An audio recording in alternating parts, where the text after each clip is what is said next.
জিনিসটা খাচ্ছে। বর্তমান মুসলিম যুবকরা তিনটে জিনিসে এগিয়ে, তিনটে। Number 1 mobile.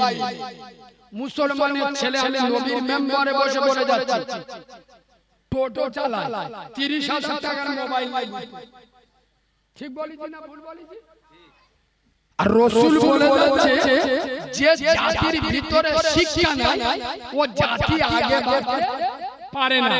আমি নবিয়ানা মেম্বারে বসে বলছি, একটা বাড়িতে 7 জন সদস্য, সত্যি কথা বলুন, 5টা মোবাইল আছে না, সবকটা মোবাইল 15,000 20,000 টাকা দাম। ছেলে মেয়ে ভালো স্কুলে পড়াবে, মাসে 500 টাকা মাইনে দেবে, ও টাকা গাজরা গাজরা। পশ্চিম বাংলায় যত জেলা আছে,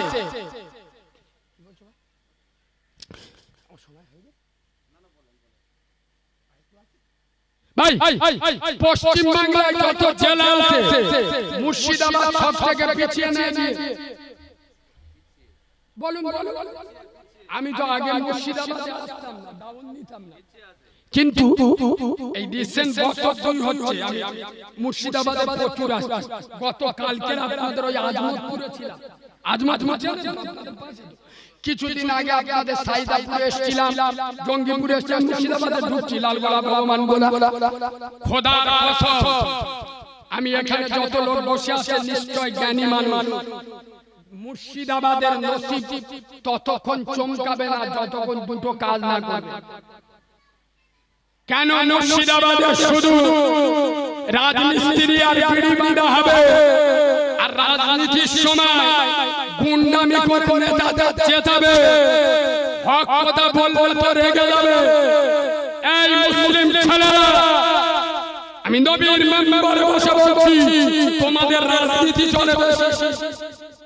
হিন্দু পাড়ায় দেখো, আমি রাজনীতি করতে আসিনি, তবে সত্য বলতে এসেছি।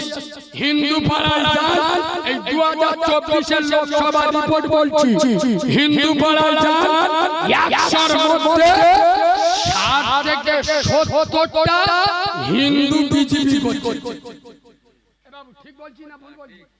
7 থেকে 70টা হিন্দু বিজেপি ভোট দিচ্ছে। কই তৃণমূলের একটা নেতার নাম বলো তো, যে বিজেপি হিন্দুরা বিজেপি করার কারণে কটা হিন্দুর ঘর ঘর আছে, কজনের নামে মিথ্যা কেস দিচ্ছে। ওরা জাতি টান ঠিক আছে, আর ওদের কাদা। ঠিক বলছি না ভুল বলছি? রাজীব ব্যানার্জি চলে গেল বিজেপি, চলে এলো ভাই ভাই। আরে হ্যাঁ, আর মুসলিম গ্রামে মুসলমানদের এত রস, কেউ অন্য দল করবে, তোরা তো চুলবুল, যার খুশি যা দল করবে। কেন কলমা পড়নেওয়ালা মুসলমানেরা নিজেরা মারামারি করে, দল নিয়ে পার্টি নিয়ে অত ইন্টারেস্ট কিসে? নবী আমি মেম্বারে বসে বলে যাচ্ছি, মুর্শিদাবাদের নসিব